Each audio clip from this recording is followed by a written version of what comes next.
business in the United States? What business at this time is now growing rapidly and is probably, its revenue is probably taking over most, if not all, of the businesses in this room? If you want to name some things off to me of what you think it might be, that would be. Okay. Think along the lines of, what if I narrowed it down to illegal business? Could you start naming off some things? Yeah. And you kind of hit on it. What I'm leaning more towards is the business of human trafficking. Human trafficking is a booming business. It's growing, and its revenue is on the verge of swallowing Coca-Cola in profits. I think it actually has surpassed it at this point, and that's huge. There's a couple of other businesses it has also swallowed. It's underground, and not that many people know about it, but it is a huge problem. Now, a lot of you think, well, human trafficking is an issue, but I want to talk to you about how human trafficking affects its victims and how it affects you as the CEOs and presidents of your company, and how it can affect your business itself, and what you can do about those things. And what we can do as a partnership of, I am part of the organization EndSlaveryTennessee.org, part of that, and what we can do to help facilitate change and to start doing something. Now, many times, I wanted to speak to you directly because a lot of the times you have influence over your communities, and therefore you have influence, you have a ton of influence in the cities of Middle Tennessee and over these companies, and so that is a huge deal. You get to decide who is taken seriously when it comes to human trafficking. Now, our minds often think of terms of what isolates us, so we're not thinking, we're thinking, oh, well, this isn't happening here, this isn't happening in my company, and it could very well be happening in your company. And the law alone does not have the power to ensure that trafficking is stopped. So the business creates more and more. And so it's up to people like you implementing policies, implementing strategies, becoming aware of what's happening to stop the problem. And that is, a big deal. Now, just to be clear, what is your understanding of human trafficking? Does anybody want to throw anything out? Anybody throw anything out there? Okay, well, human trafficking, according to StopTheTraffic.org, is to be deceived or taken against your will for the purpose, and to be bought, sold, and transported for the purpose of profit. Things like sexual exploitation and labor, those are the two highest forms, but it could also be sweatshops, child brides, circuses, sacrificial worship, forced begging, and the sale of organs. Like I said, farm labor is a really big deal, and domestic servitude. Those are all big in the human trafficking industry. Now, its actual effect on these victims, we've heard a little bit about, in the past about human trafficking, but its effects on its victims, they usually suffer repeated physical abuse, emotional abuse, and torture. They have threats to families that will break their spirits. That's the whole purpose, is to break their spirits so they can be turned into saleable commodities for the purpose of profit. And all that is from StopTheTraffic.org. Now, the most vulnerable groups, and this is something that, in a text that we've been reading, it's called, his name's Johnson. He does a lot of work with privilege and power and the difference between those two. In his book, Privilege, Power, and Difference, he talks about marginalized groups are the ones that often get ignored. And in this case, with human trafficking, that is a definite problem. About 80% of the victims are women and girls, with about 12% being men and 9% being boys. And so it's a huge issue that 80% of people are women and children. And there's nothing that's being said, on their behalf. Many times there's silence in their communities and in businesses that overlook it.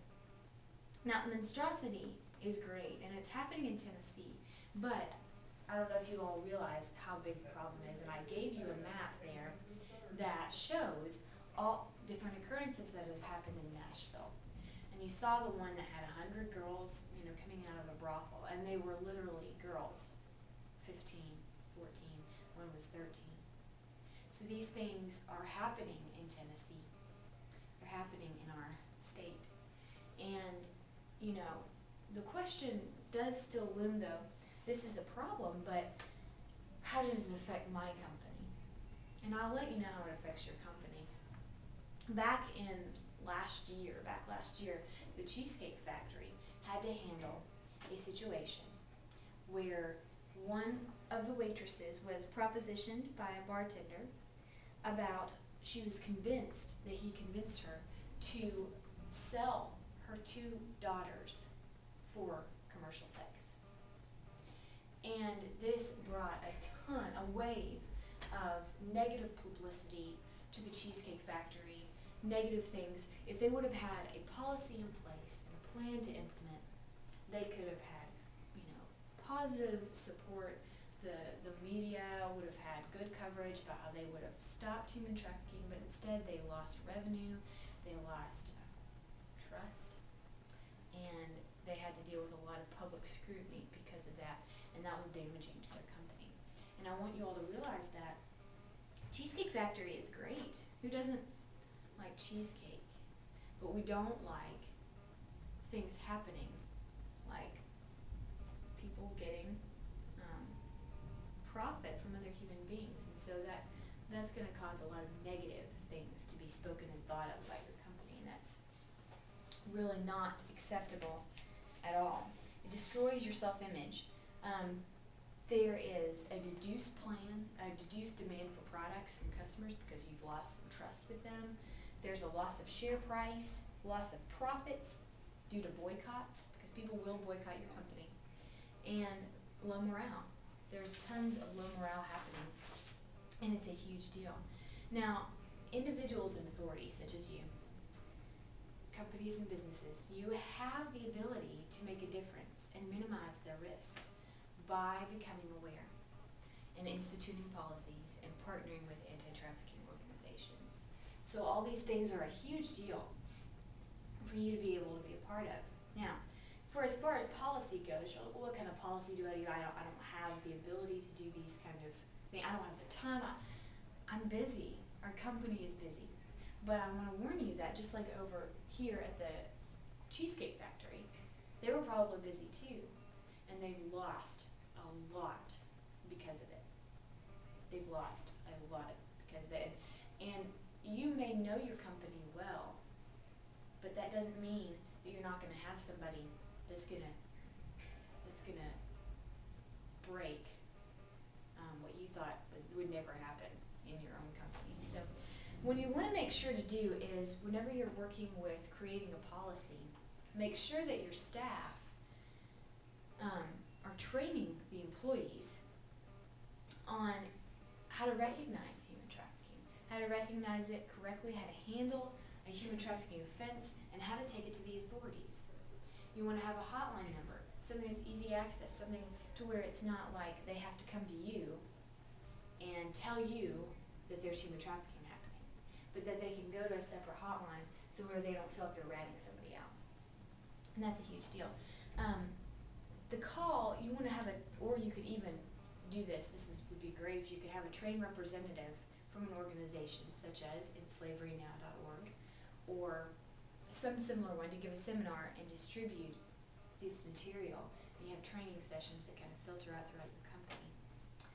The other thing would be to implement a policy that would require the termination and or arrest of those employees involved with trafficking. Set a high bar. Let them know that there is a no tolerance policy. There is absolutely no tolerance for human trafficking of any kind. And, you're going to want to make that clear and allow your workers that you have, to avoid any kind of allegation or actual human trafficking that may be happening, is to allow workers to join unions, to have the freedom to join unions, to have the freedom to not be restricted with physical mobility. It limits their access to be able to get what they need. and exclude all child labor from supply chains. And this is actually a big deal because it's cheaper a lot of times to have that company that's in India or Indonesia, and there's nothing wrong with partnering with those things, but it's also going to cause a problem if they are implementing child labor and you don't know it, because you are still held liable for the things that you don't know because it's your company.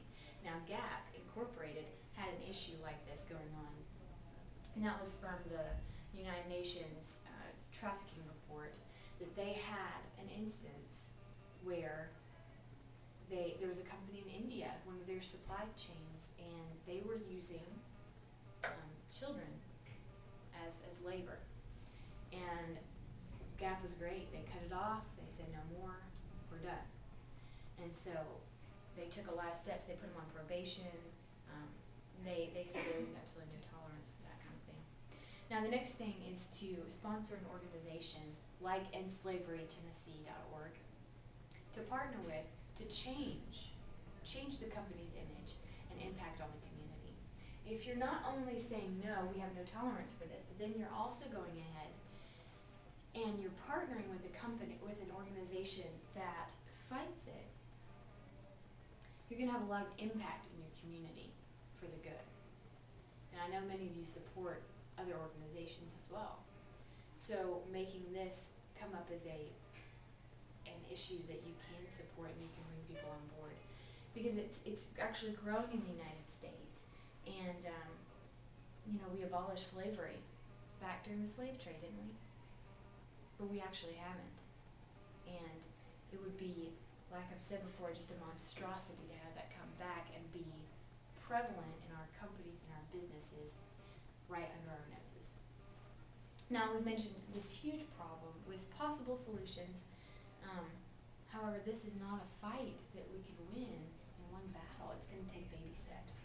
And so I wanted to encourage you to take baby steps with me so we can start the change.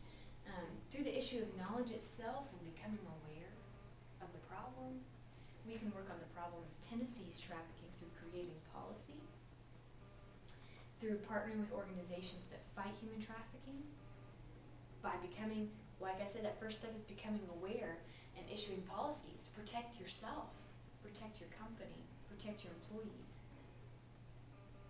And, like I said, partnering with organizations that will help feed that protection. They'll aid in the process of it and protect you and end the problem that may be happening in your company or a company near you, in your community.